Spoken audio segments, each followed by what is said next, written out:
everyone, once again very warm welcome to our channel. This is Varkha ma'am, your aptech guru. So my dear class 10th students जिन्होंने AI artificial intelligence opt किया हुआ है और वो ये सोच के परेशान हो रहे हैं कि मैम AI के पेपर में क्या होगा, तो बेटा जी आज का सेशन आप सभी के लिए बहुत इंपॉर्टेंट होने वाला है। 27 फरवरी 2026 को होने वाला है आपका AI का एग्जाम और लेकर आना चाहते हो अपने इस एग्जाम में पूरे 50 में से 50 नंबर।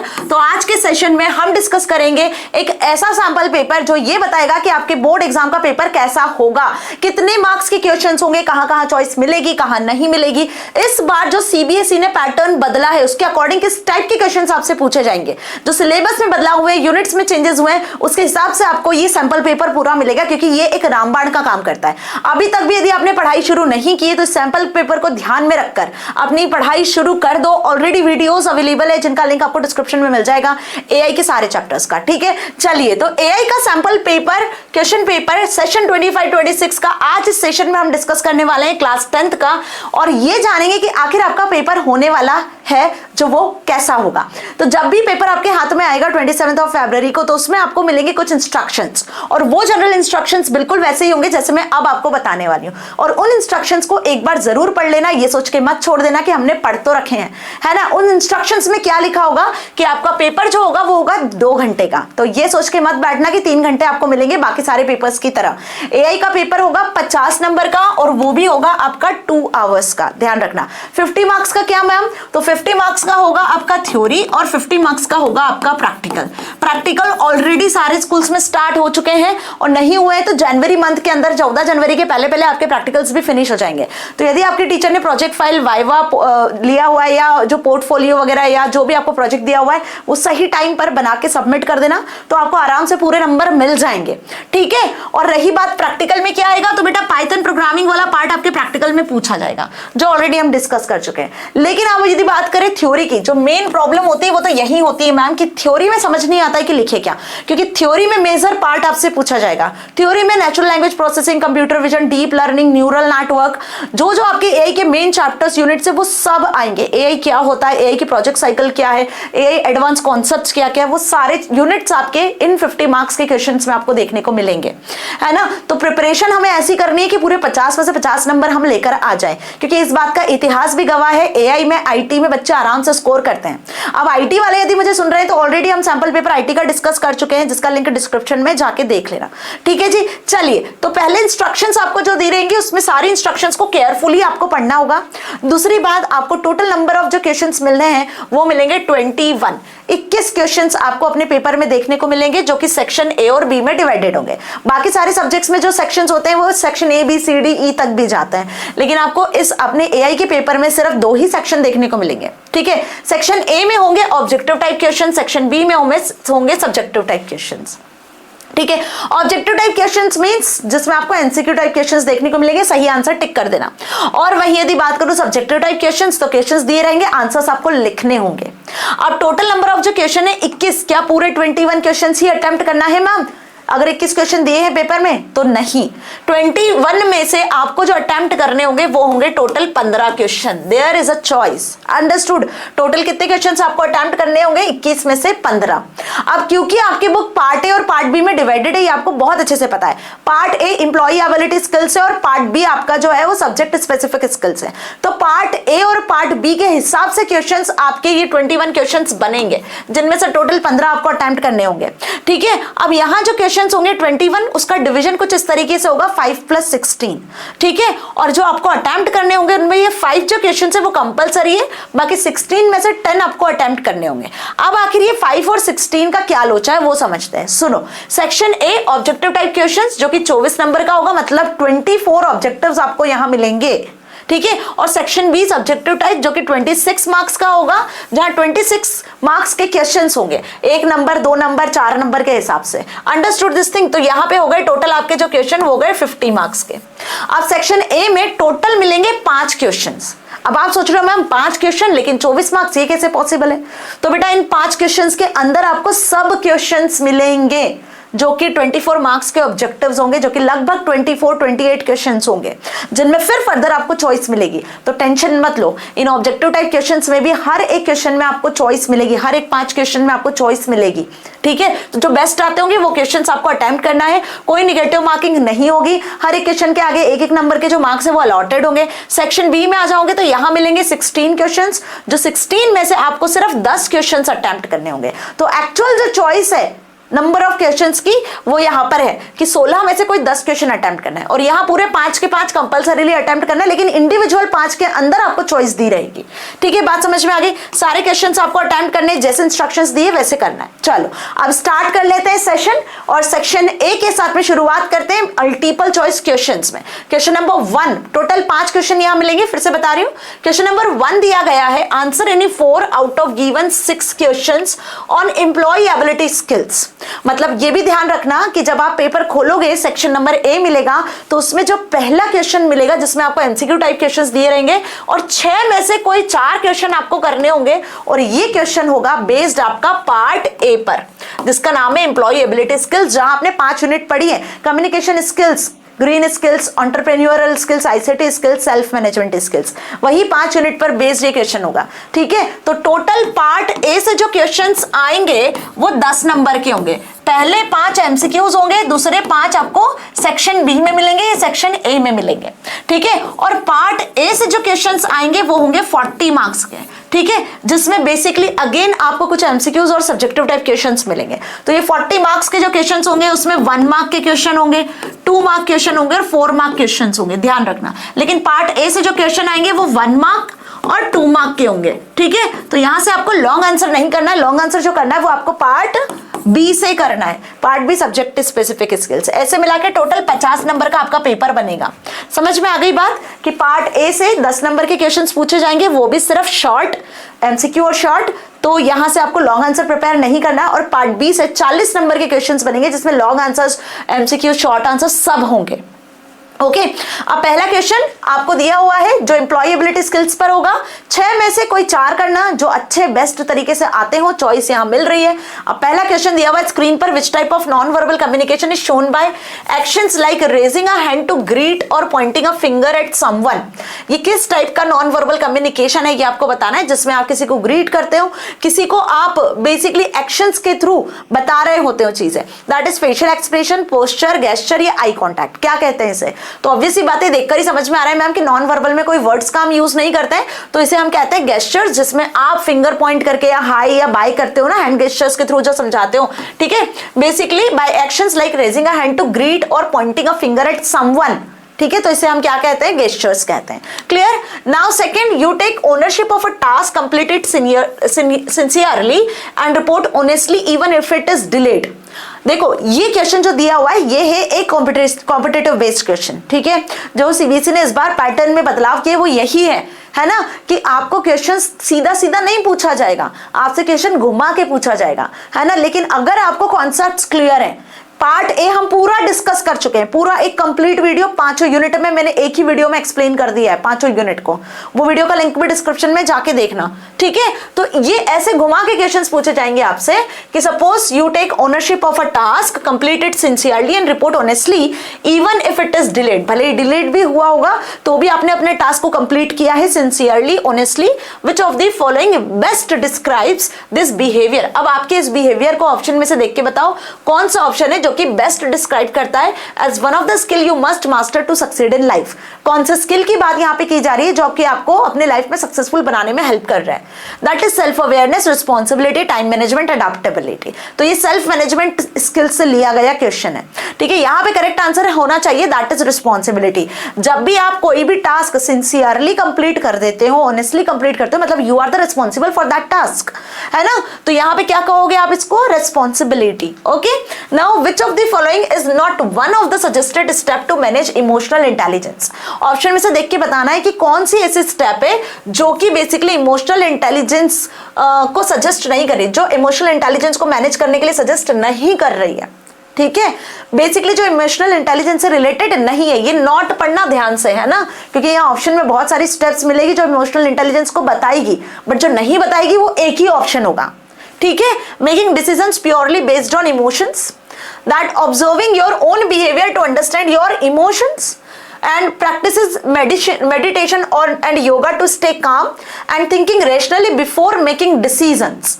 तो यहाँ बताओ कौन सा ऐसा स्टेप है जो हम इमोशनल इंटेलिजेंस में नहीं लेते हैं या उससे रिलेटेड नहीं होता है, that is making decisions purely based on emotions. Okay, तो वही है not one of the suggested steps to manage emotional intelligence, कि कभी भी इमोशनल इंटेलिजेंस में रहकर आपको डिसीजंस नहीं लेने चाहिए.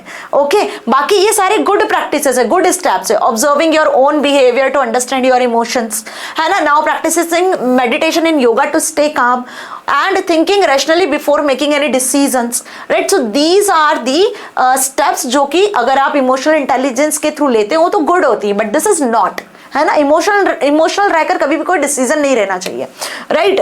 What is the action called when you place the mouse pointer over a file in file explorer and it displays the files details without clicking. तो इस क्वेश्चन में क्या कहा है, what is the action called when you place the mouse pointer over a file और a file explorer. तो यहाँ पे फाइल की डिटेल्स आपको देखने को मिलेगी. जब भी आप माउस का कर्सर लेकर जाओगे किसी भी फाइल पर तो वहां पे आपको जो फाइल है उसकी कुछ डिटेल दिखने को लगेगी. तो उसे क्या कहते हैं, उस एक्शन को क्या कहते हैं, क्लिक एक्शन कहते हैं, ड्रैग कहते हैं, स्क्रॉल कहते हैं या होवर कहते हैं. तो ऑब्वियस यहाँ पे जो करेक्ट आंसर होगा दैट इज होवर, क्योंकि यदि आप फाइल पे क्लिक करते हो तो क्लिक इवेंट होता है. अगर आप फाइल को ड्रैग करके कहीं ले जाते हो दूसरे फोल्डर में या दूसरी प्लेस पर तो उसे ड्रैग कहते हैं. और यदि आप स्क्रीन को स्क्रॉल करते हो अप डाउन या लेफ्ट राइट तो वो स्क्रॉल होता है. होवर इज एन इवेंट और एक्शन जब आप फाइल पे क्लिक भी नहीं करते हो और कर्सर माउस का जो कर्सर है वो लेकर जाते हो, उसी को कहते हैं hover. So what is the correct answer, D. Next question, Sanjana opened a small grocery store in her neighbourhood despite competition from nearby stores, her business attracted regular customers. Okay, within a year she expanded her store and later opened 4 more branches across the city. She now plans to expand 2 more cities. अब ये question जो दिया गया है ये competency based question, बहुत ध्यान से समझना. एंटरप्रेन्योरल स्किल से लिया गया क्वेश्चन है. संजना अपनी कॉलोनी में एक जो है अपने नेबरहुड में एक छोटी सी स्टोर, ग्रोसरी स्टोर ओपन करती है. धीरे धीरे उसकी स्टोर इतनी अच्छी चलने लगती है कि कस्टमर्स उसकी स्टोर की तरफ अट्रैक्ट होते हैं और विद इन अ ईयर, साल भर के अंदर वो 4 ग्रोसरी स्टोर सेम सिटी में ओपन कर लेती है. और अब प्लान कर रही है कि उसे 4 अलग अलग सिटी में और ओपन करना है ग्रोसरी स्टोर्स. ठीक है, सो ये जो क्वेश्चन है इसके बेसिस पे आपको एक आंसर करना है कि विच स्टेज ऑफ करियर और entrepreneurial process is she currently in. अभी वो किस स्टेज में है, एंटरप्रेन्योरल स्किल्स की करियर की कौन सी स्टेज में है, सर्वाइव स्टेज में, एंटर स्टेज में, ग्रो या रिटायर. तो ऑब्वियसली बात है अपने बिजनेस को ग्रो कर रही है वो, दैट मींस कि grow is the correct answer, growing stage में, right. Now donating things we do not use, जो चीज आप यूज नहीं करते हो उसको डोनेट कर रहे होते हो, जिसमें आपके क्लॉथ्स आ सकते हैं, book, furniture, food, whatever you are not using you can donate अगर चीजें अच्छी है तो. That contributes to which sustainable development goal. अब ये हमने ग्रीन स्किल्स में पढ़ा था, एसडीजी मतलब sustainable development goals. Total 17 number of goals थे जो हमने डिस्कस किए थे. अब आपको बताना है कि आप जो चीजें यूज नहीं करते उसको आप डोनेट कर सकते हो. तो ये कौन से नंबर के सस्टेनेबल डेवलपमेंट गोल में आता है, ऑप्शंस दिए हुए हैं आपको. ठीक है, SDG 12 responsible consumption and production, SDG 3 good health and wellbeing, SDG 1 no poverty, SDG 4 quality education. तो यहाँ पे quality education, no poverty, good health and wellbeing की तो बात ही नहीं कर रहे हैं क्वेश्चन में. ये तो डिफरेंट एसडीजीज हैं. यहाँ जो करेक्ट आंसर हमें लग रहा है वो है ए, दैट इज एसडीजी 12, जिसमें रेस्पॉन्सिबल कंजप्शन एंड प्रोडक्शन की बात की जा रही है कि जो भी चीज आपको चाहिए उतनी ही लो जितनी आप यूज कर सकते हो. वेस्ट नहीं होना चाहिए या रखी नहीं रह जाना चाहिए, अदरवाइज वो वेस्ट हो जाए, या कोई और उसे यूज करे जो उसको जिसकी मदद से वो रीयूज हो सके, है ना. तो ये 12 नंबर का एसडीजी कहता है that is responsible consumption and production. देखो क्वेश्चन कैसे आएंगे, एसडीजी से एक क्वेश्चन आता ही आता है, एवरी ईयर आता है. तो टोटल सेक्शन ए के पहले क्वेश्चन में पार्ट एम्प्लॉयबिलिटी स्किल से 6 क्वेश्चन हमने डिस्कस कर लिए. 6 में से कोई 4 ही आप एग्जाम में अटेम्प्ट करके आओगे. यहाँ पे चॉइस रहेगी, जो अच्छे से आते हैं वही अटेम्प्ट करके आना. अब बढ़ चुके हैं सेक्शन ए के क्वेश्चन नंबर 2 की तरफ, जहां पे मिलेंगे आपको अगेन 6 क्वेश्चन. अब अटेम्प्ट करने होंगे आपको इनमें से कोई भी 5, तो एक क्वेश्चन कोई सा भी स्किप कर सकते हो. और अब जितने क्वेश्चन मिलेंगे आपको एमसीक्यू टाइप वो सभी होंगे part B, that is subject specific skills से.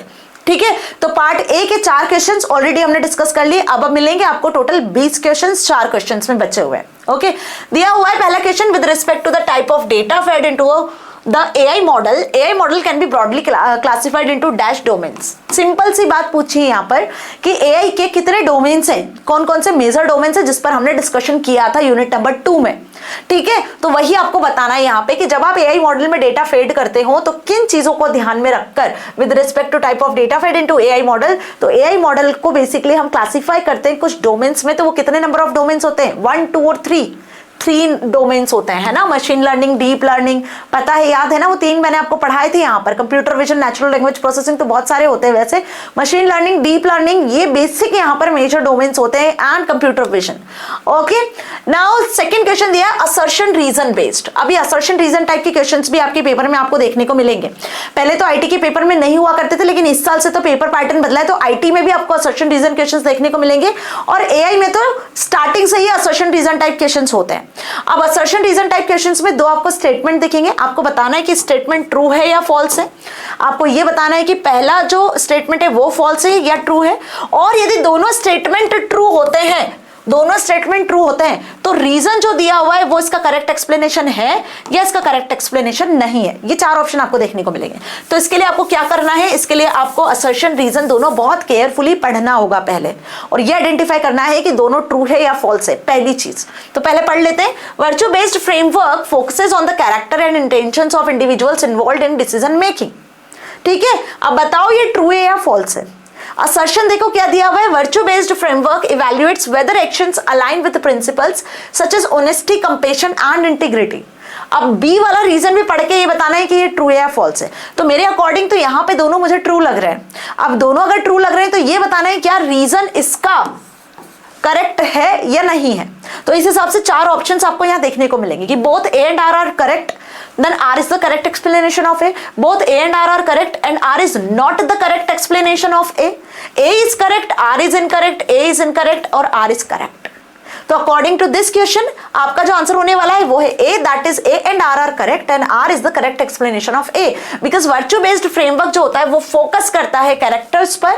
ओके, बेसिकली जो डिसीजन मेकिंग में इन्वॉल्व होते हैं किसी भी इंडिविजुअल के इंटेंशंस के थ्रू। वर्च्यू बेस्ड फ्रेमवर्क में ये इवेल्युएट किया जाता है that actions align with principles such as honesty, compassion and integrity. जो एक्शंस लिए जा रहे हैं वो प्रॉपर ऑनेस्टी, कंपैशन और इंटीग्रिटी को ध्यान में रखकर लिए जा रहे हैं कि नहीं इस प्रिंसिपल पर बेस्ड है या नहीं। तो ये दोनों ही इस चीज को डिपेक्ट कर पा रहे हैं। Understood this thing? Now next is a teacher uses a rule based program to grade students easy essays. Okay, ध्यान रखना। Now the program was trained to look for specific keywords and phrases to assign grades. However, when students start using new words and expressions not included in the training, the program gives incorrect grades. मतलब देखो बहुत अच्छा question यहाँ आपसे पूछा है कि teacher ने एक रूल बेस्ड प्रोग्राम बनाया हुआ है। वो रूल बेस्ड प्रोग्राम में बेसिकली टीचर ने क्या दिया हुआ है, ग्रेड स्टूडेंट्स के अलॉट किए गए। अब उसमें जो वर्ड और फ्रेजेस पहले से रूल बेस्ड मॉडल में दे दिए तो वो तो करेक्ट होंगे। अब कुछ ऐसे स्टूडेंट्स हैं जिन्होंने कुछ ऐसे वर्ड्स या फ्रेजेस का यूज किया है जो कि उस रूल बेस्ड अप्रोच में नहीं थे। तो in that case what is the most likely reason for this issue. भले ही वो वर्ड सही होंगे बट मशीन तो उसे जो है वो गलत बता देगी, इनकरेक्ट ग्रेड्स बता देगी, right. So the rule based program was not trained on enough essays and the rule based approach is static and cannot adopt the new words or expressions, and the students wrote essays that were too long and the program was not tested properly. Understood? तो यहाँ पे क्या answer होना चाहिए। देखो rule based approach में क्या होता है, रूल बेस्ड अप्रोच में हम मशीन को सारी चीजें बता देते हैं, इनपुट भी बता देते हैं, आउटपुट भी बता देते हैं, ठीक है। और एक तरीके से फिर मशीन उसी पर्टिकुलर रूल्स पे काम करती है। कुछ नई चीज आती है तो उसको इनकरेक्ट बता देती है, ठीक है। मतलब जो रूल इसमें है उसी के अकॉर्डिंग आंसर जनरेट करती है। तो यहाँ पे करेक्ट आंसर होगा आपका the rule based approach is static. जो एक बार दे दिया वो फिक्स्ड, जो रूल डिफाइन कर दिए वो fixed. Can not adopt new words और न्यू एक्सप्रेशंस। नए वर्ड नए एक्सप्रेशन, कोई नई चीज को वो अडॉप्ट नहीं करती है, जो पहले से दिए रहते हैं वही उस पर बेस्ड होती है। तो मशीन लर्निंग अप्रोच में 2 अप्रोच पड़ी थी, एक रूल बेस्ड और एक लर्निंग बेस्ड। ये क्वेश्चन आपसे रूल बेस्ड के लिए पूछा है, सेम क्वेश्चन आपसे लर्निंग बेस्ड के लिए भी पूछा जा सकता है ना। लर्निंग बेस्ड में स्टैटिक नहीं होता, लर्निंग बेस्ड अप्रोच डायनामिक होती है। उसमें मशीन सीखती है, नए नए इनपुट्स के बेसिस पे नए नए आउटपुट जनरेट करने की कोशिश करती है। बट यहाँ पर मशीन में जो इनपुट्स दिए हुए हैं उसी पर काम करती है। दिस इज स्टैटिक अप्रोच, ठीक है, जिसमें पहले से कुछ जो वर्ड्स जो ग्रेड्स दी हुई हैं वो ही आइडेंटिफाई होंगी, उसी उसी के अकॉर्डिंग आपका ग्रेड जनरेट होगा, लेकिन जो वर्ड्स नहीं है इंक्लूडेड उस रूल बेस्ड अप्रोच में, उसके अकॉर्डिंग फिर इनकरेक्ट ग्रेड या इनकरेक्ट आंसर जनरेट होगा। ओके, बात समझ में आ गई? क्वेश्चन कैसे पूछा ये क्लियर है? Direct rule based approach direct भी पूछा जा सकता था, बट पूछा किस तरीके से? Okay, fourth is dash is an integral part of the model development process that helps to find the best model that represent our data and how well the chosen model will work in the future. अब बताओ यहाँ पे क्या होगा answer? Dash is an integral part of the model development process that helps to find the best model that represents our data. तो best model find करना है जो कि हमारे डेटा को रिप्रेजेंट करेगा, and how well the chosen model will work in the future, और जो आपने मॉडल चूज किया है वो फ्यूचर में कैसे काम करेगा।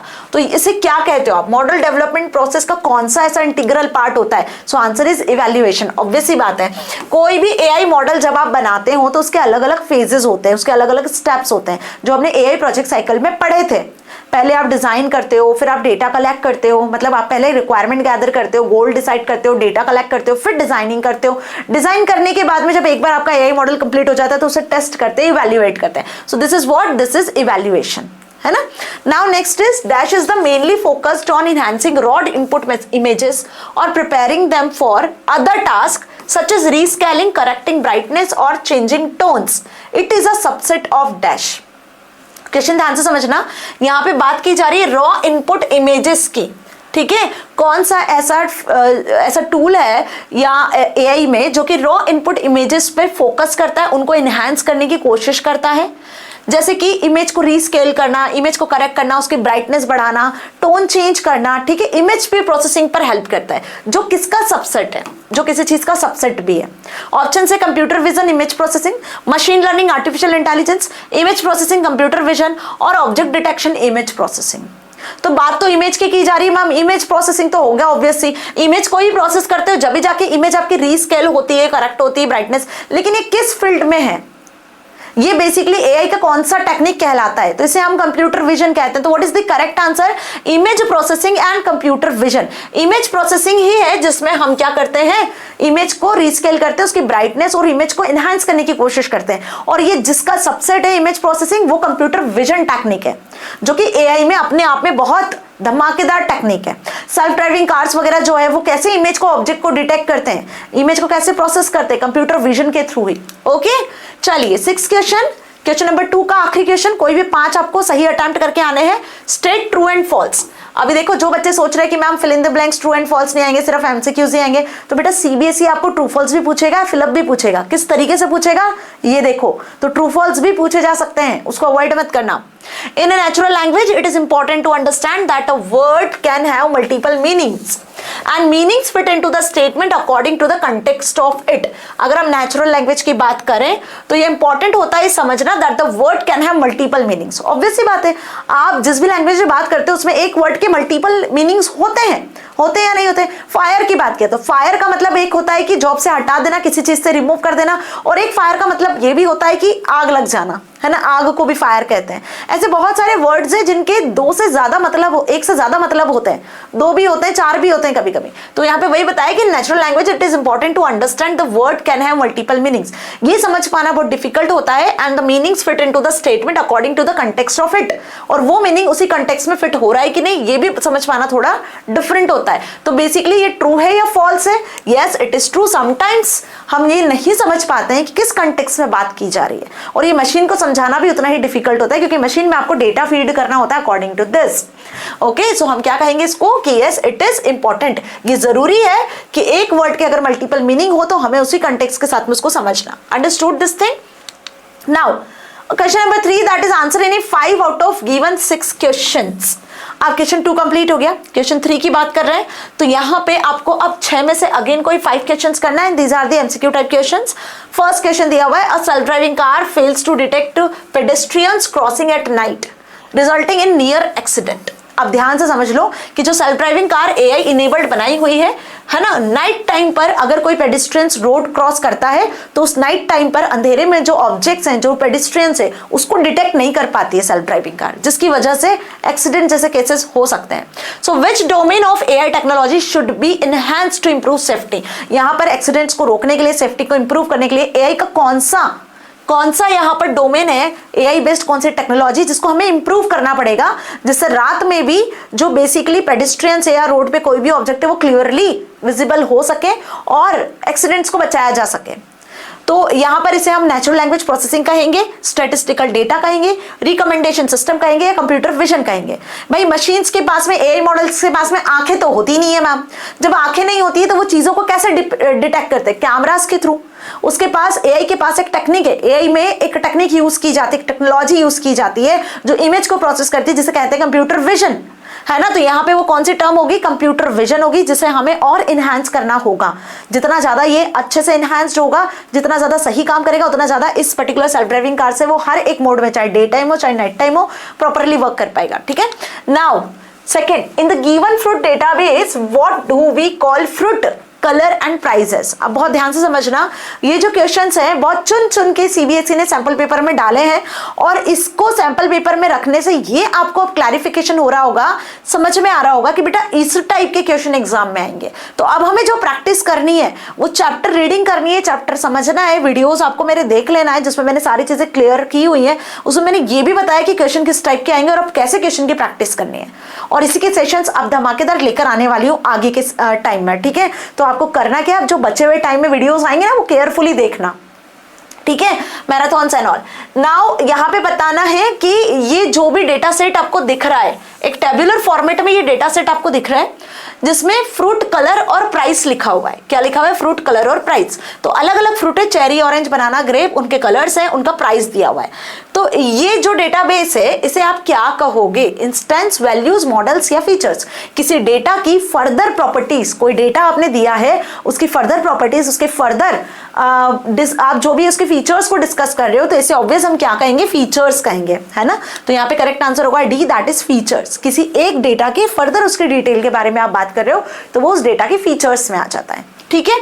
नाउ आगे बढ़ते हैं। In a spam email detection system, out of 1000 emails received 300 are spam. ठीक है। अब ईमेल पर स्पैम डिटेक्शन एक सिस्टम होता है जो ये बताता है कि आपके इनबॉक्स में कौन से मैसेजेस जाएंगे, कौन से मेल्स आएंगे, स्पैम फोल्डर में कौन से ईमेल्स आएंगे, है ना, सोशल टैब में कौन से ईमेल्स आएंगे, प्रमोशनल में कौन से जाएंगे, अपडेट्स में कौन से जाएंगे। ये सब स्पैम डिटेक्शन एक सिस्टम लगा होता है हर किसी के ईमेल में, है ना। तभी तो आपके इनबॉक्स में कोई भी जंक मेल्स नहीं आते, कोई भी एडवर्टाइजमेंट मेल्स नहीं आते, वो सभी स्पैम मेल्स में चले जाते हैं। So the system correctly identifies 240 spam emails as spam, but it also marks 60 legitimate emails as spam. What is the precision of the system? अब बहुत केयरफुल इस क्वेश्चन का आंसर आपको करना है यहाँ पे कि स्पैम ईमेल डिटेक्शन सिस्टम है एक जिसमें 1000 ईमेल्स रिसीव किए हैं, 300 स्पैम थे। The system correctly identifies 240 spam emails. अब जब सिस्टम ने इसको आइडेंटिफाई किया तो उसमें 240 करेक्ट थे, but it also mark 60 legitimate emails as spam. उस सिस्टम ने ये भी मार्क किया कि 60 लेजिटिमेट है। ओके तो अब यहाँ पे क्या प्रिसीजन होगा? 0.80, 0.70, 0.75 और 0.90।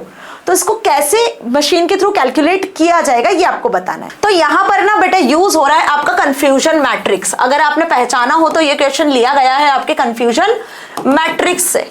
कंफ्यूजन मैट्रिक्स में आपको पता होता है कि ट्रू पॉजिटिव, फॉल्स पॉजिटिव, है ना, इस तरीके से जो है वैल्यूज डिटेक्ट की जाती है। तो अगर हम यहाँ पे बात करें तो आपको ये समझ में आ रहा है कि 300 स्पैम मैसेजेस जो है डिटेक्ट हुए, लेकिन एक्चुअल उसमें जो 240 स्पैम ईमेल्स हैं जिसमें 60 अभी लेजिटिमेट है। तो यहाँ पर जो ट्रू पॉजिटिव की वैल्यू होगी वो होगी आपकी 240 और फॉल्स पॉजिटिव की जो वैल्यू होगी वो होगी 60। तो इसके बेसिस पे हमें प्रिसीजन कैलकुलेट करना है। और कंफ्यूजन मैट्रिक्स में आप एक्यूरेसी, प्रिसीजन, है ना, रिकॉल, ये सारी चीजें कैलकुलेट करते हो, F1 स्कोर निकालते हो। तो ये क्वेश्चन आपसे F1 स्कोर के लिए भी आ सकता है, रिकॉल के लिए भी आ सकता है। फिलहाल आपसे प्रिसीजन पूछा है तो प्रिसीजन का फॉर्मूला क्या होता है? True positive upon true positive plus false positive.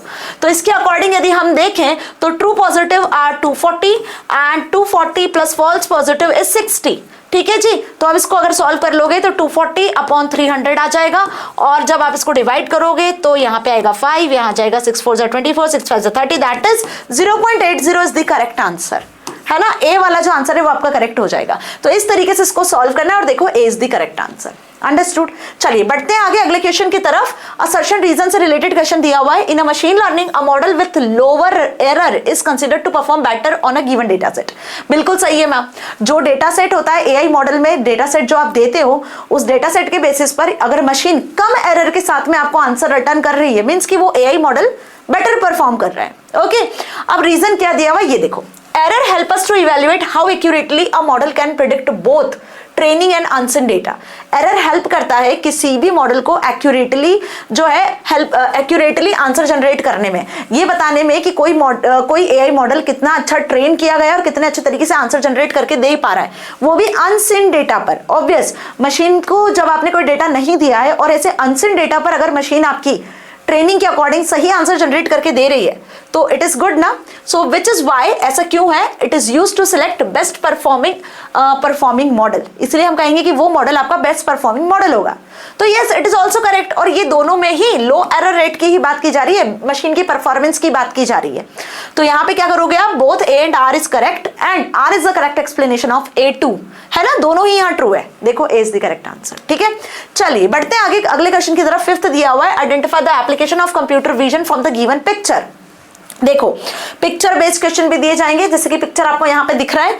अब इस पिक्चर को ध्यान से देखो, आपने स्नैपचैट का यूज किया हुआ है। स्नैपचैट में ऐसे फिल्टर्स देखने को मिलते होंगे बहुत सारे, है ना। आपके फेस पे कैसा भी आप फिल्टर अप्लाई कर लो वैसा हो जाता है। तो लाइक ये वही चीजें मुझे दिख रही है इमेजेस में। अगर ध्यान से देखो, आइडेंटिफाई कर पाओ तो कंप्यूटर विजन का कौन सा पिक्चर यहाँ पे यूज किया गया है वो बताना। इस गिवन पिक्चर में कंप्यूटर विजन का कौन सा एप्लीकेशन यूज किया गया है। Facial recognition, CV in retail, medical imaging या फेस फिल्टर्स। ऑब्वियसली बात है मैम, फिल्टर्स है, स्नैपचैट तो सभी यूज करते हैं। तो what is the answer? The answer is D, that is face filters are used here. Okay, now count and write the number of tokens in the sentence. अब एक sentence में आप जब नंबर ऑफ टोकन्स को count करते हो तो basically यहां पर आपको इससे रिलेटेड क्वेश्चन दिया हुआ है। Words with adequate occurrence in corpus are considered frequent and often reflect the main subject of the document, unlike stop words whose frequency is high but value is low. तो इस basis पे आपको क्या करना है, इस बेसिस पे अब आपको आंसर बताना है कि ये जो कंटेंट लिखा हुआ है इसमें आपको नंबर ऑफ टोकन्स काउंट करना है।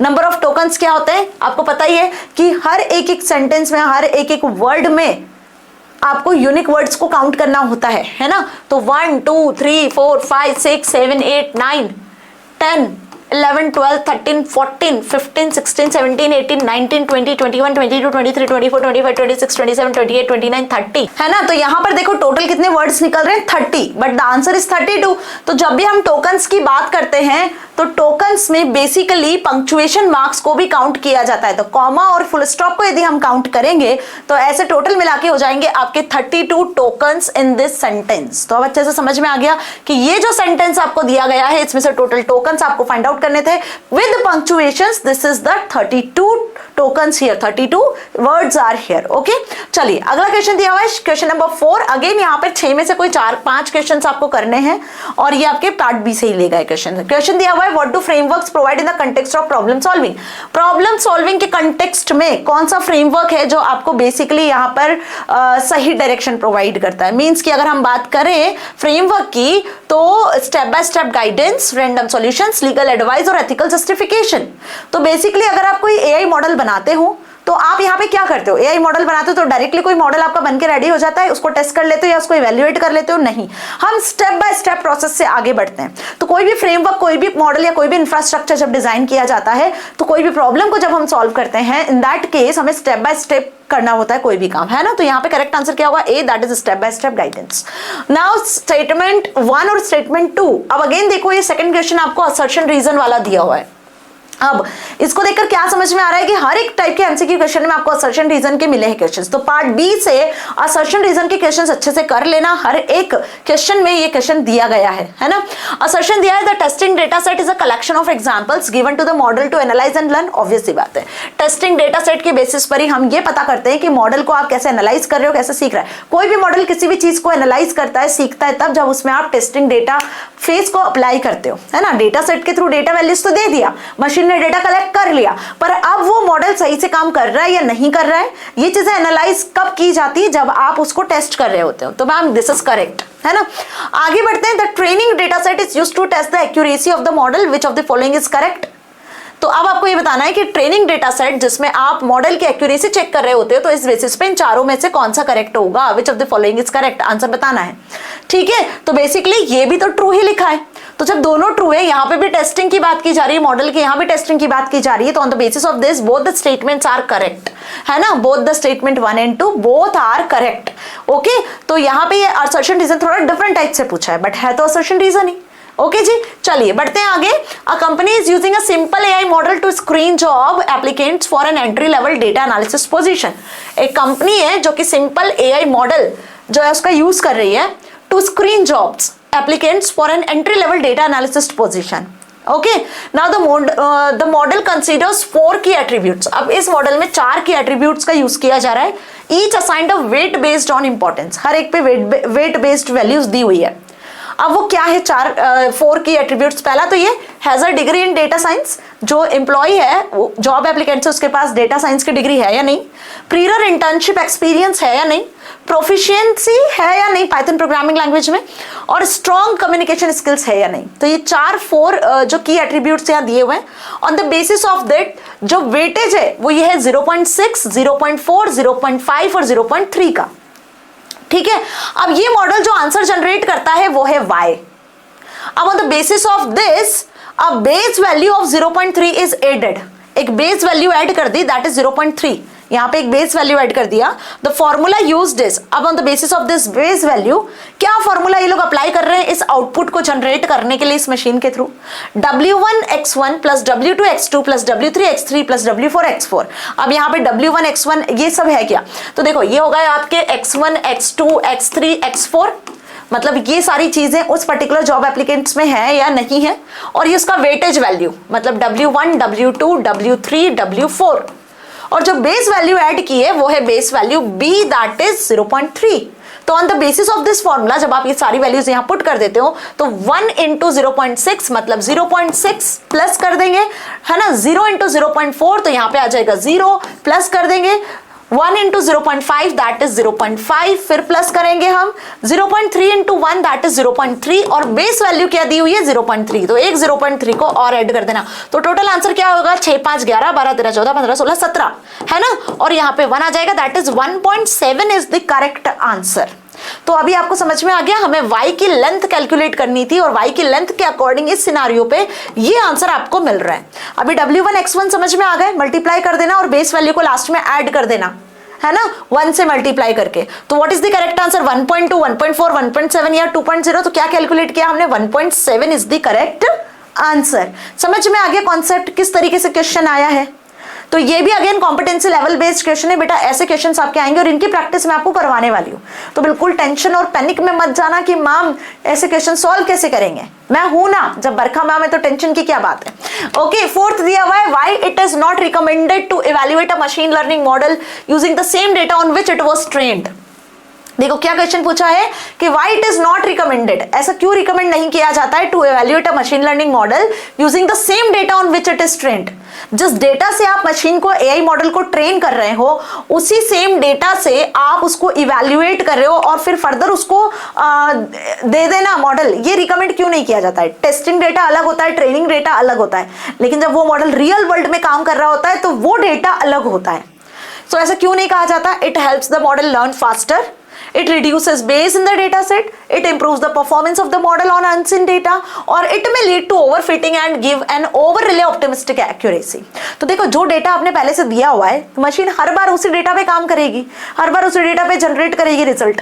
अंडरस्टूड। तो what is the correct answer, the correct answer is it may lead to overfitting and give an overly optimistic accuracy, है ना। तो ये सारी चीजें तो है, बट जो करेक्ट चीज है वो यही होगी that it may lead to overfitting. आप जो डेटा हो सकता है वो ओवरफिट हो, ये प्रॉब्लम भी हो सकती है, और एक ऑप्टिमिस्टिक एक्यूरेसी के साथ में आपका आंसर जनरेट हो। Understood. Now the numbers 1280 into 1024, 1920 into 1080, 640 into 480, ठीक है, 1920 into 1080 represent the number of pixels. अभी ये किसको रिप्रेजेंट कर रहे हैं? पिक्सल्स को। अब ये तो आपको अच्छे से समझ में आ गया होगा कि मॉनिटर स्क्रीन पे जो भी आपको दिखता है, इमेज दिखता है, व्हाटएवर, उसको हम मेजर करते हैं पिक्सल्स में। तो ये पिक्सल्स के साइज आपको यहाँ विजिबल हो रहे हैं। Width and height of an image और डिस्प्ले, ठीक है, जो भी इमेज आपको स्क्रीन पे दिखती है उसकी हाइट विड्थ को हम ऐसे पिक्सल्स में मेजर करते हैं, ठीक है। Now what is the correct term used to describe the measurement? अब इस मेजरमेंट को कहते क्या है? सपोज कि स्क्रीन साइज है, यहाँ पे मैंने कंप्यूटर का छोटा सा इमेज बना दिया। इस इमेज को शो करने के लिए हम इसको, ये इमेज एक्चुअली छोटे छोटे टाइनी डॉट से मिलकर बनी होती है जिसे पिक्सल कहते हैं। अब इसका हाइट और इसका जो विड्थ है वो बताने के लिए हम इसका पिक्सल साइज बताते हैं। मान लो कि ये 980 और 1280 की इमेज है, मतलब हाइट और विड्थ के अकॉर्डिंग ये इमेज इतने पिक्सल से मिलकर बनी है, तो इसे क्या कहेंगे? इसको कैसे मेजर करोगे? पिक्सल डेप्थ में, रिजोल्यूशन में, कलर डेप्थ में या क्लासिफिकेशन में? तो यहाँ पे कहा जाता है इसका रिजोल्यूशन। इसे क्या कहते हो आप? इस कंप्लीट को रिजोल्यूशन कहते हो। जितना ज्यादा हाई रिजोल्यूशन होता है उतनी ज्यादा ही क्लियर इमेज आपको शो होती है। ओके, बात समझ में आ गई? Now identify the application of NLP shown in the given picture. इस पिक्चर में आपको एनएलपी के थ्रू एक जो है चीज बताई जा रही है, वो आइडेंटिफाई आपको करनी है। कौन सी एप्लीकेशन एनएलपी की यहाँ यूज हो रही है? Auto generated caption, sentimental analysis, text classification, keyword extraction. ध्यान से देखा जाए, एक तराजू है, उसमें नेचर और नर्चर दोनों वर्ड को कंपेयर किया जा रहा है। देन लिखा हुआ है characteristics to another organism, the answer lies in the long running. ये चीजें यहाँ पे बताई जा रही है। तो इसको देखकर आपको क्या समझ में आ रहा है? एनएलपी का कौन सा एप्लीकेशन है जो यूज हो रहा है? That is what? That is auto generated captions. आपको पता है कि आप जब भी कुछ चीजें ऐड करते हो तो ऑटोमेटिकली आपको कुछ कैप्शंस देखने को मिलते हैं, राइट? तो यहाँ पे एनएलपी का ऑटो जनरेटेड कैप्शन इस पर्टिकुलर इमेज में यूज किया जा रहा है। ना ही आप कोई कीवर्ड को एक्सट्रैक्ट कर रहे हो, ना ही आप कोई टेक्स्ट को क्लासीफाई कर रहे हो, है ना। यहाँ पे जो कैप्शंस जनरेट हो रहे हैं वो ऑटोमेटिकली जनरेट हो रहे हैं। तो ये जो बताया गया है इस इमेज में वो उसी चीज को डिपेक्ट कर रहा है, नर्चर एंड नेचर। अंडरस्टूड? चलिए फिफ्थ क्वेश्चन पे आ गए, सेक्शन ए का आखिरी क्वेश्चन, जहां पे 6 में से कोई 5 क्वेश्चंस आपको करने होंगे। तो इतना देखकर तो ये चीजें क्लियर हो गई कि एनएलपी का एक क्वेश्चन ऐसा कॉम्पिटेटिव बेस्ड क्वेश्चन आएगा जो इमेज बेस्ड हो सकता है। कंफ्यूजन मैट्रिक्स का एक क्वेश्चन इमेज बेस्ड आ सकता है, ठीक है। कंप्यूटर विजन का एक क्वेश्चन इमेज बेस्ड आ सकता है। तो be prepared for this type of questions will come in your exam definitely. Okay, now अब दिया हुआ you are deciding to donate to a charity. Now one recipient is a local school in your neighborhood while another is a school in the distant country. अब आपने ये decide किया है कि आप चैरिटी में डोनेट कर रहे हो, जिसमें एक रेसिपिएंट तो लोकल स्कूल का है, वहीं का आसपास का, और दूसरा जो है वो डिस्टेंट कंट्री का है, दूसरी कंट्री का है। Which factor might unconsciously influence your decision? कौन सा फैक्टर है जो यहाँ पे आपके डिसीजन को इन्फ्लुएंस करेगा, वो भी अनकॉन्शियसली? तो क्या बताओगे? बताओ। लोकेशन ऑफ द रिसिपिएंट, ये फैक्टर होगा, या design of the charity logo, charity का लोगो जो है वो, या weather on the day of donation, है ना, या फिर the type of pen used to sign the donation form. What is the correct answer? तो यहाँ पे करेक्ट आंसर होगा आपका location of the recipient. Why? Because obvious सी बात है मैम कि यहाँ जो 2 पर्सन्स है, दोनों रेसिपिएंट्स हैं, उनका कंट्री डिफरेंट है, ओके, उनका लोकेशन डिफरेंट है। तो on the basis of this factor we can say this is the correct answer, that is location of the recipient. तो ये चीज समझ में आ गई अच्छे से। चलो बढ़ते हैं आगे। A house was predicted to cost 4,53,000 but the actual selling price was 4,88,000। What is the error rate in this application? And आपको 3 डेसिमल प्लेसेस तक राउंड ऑफ भी करना है। क्या बोला? एक हाउस है जिसकी प्रेडिक्टेड कॉस्ट कितनी? 4,53,000 जो प्रिडिक्ट की है, बट प्रिडिक्शन ऑलवेज भी ट्रू ये जरूरी नहीं होता है। तो यहाँ पे एक्चुअल कॉस्ट भी बता दी भाई 4,88,000। तो अब आपको एरर रेट बताना है, और एरर रेट कैसे निकालोगे? दोनों को माइनस करके। ऑब्वियस सी बात है, 4,88,000 को 4,53,000 से माइनस करोगे तो आपको एरर रेट पता चल जाएगा, है ना। 8 में से 3 गए तो 5, और 8 में से 5 गए तो 3, 35,000 ये आपका जो है डिफरेंस वैल्यू आ रहा है। अब आपको एरर रेट बताना है, तो एरर रेट कैसे बताओगे? एरर रेट बताने के लिए हम क्या कर देंगे, 35,000 जो डिफरेंस आ रहा है उसको एक्चुअल वैल्यू से 4,88,000 से, ठीक है, ये 35,000 है ना, 4,88,000 से डिवाइड करेंगे और मल्टीप्लाई कर देंगे 100 से। तो जो आंसर आपका जनरेट होगा वो होगा आपका basically error rate of this prediction, ठीक है। अब इसको डिवाइड करके देखना, 30 से 30 कट जाएगी, 38/488 आ जाएगा। इसको फिर डिवाइड कर लेना जिस भी टेबल से कट जाए, और लास्ट में जब 100 से मल्टीप्लाई करोगे ना, डेसिमल में आंसर आएगा।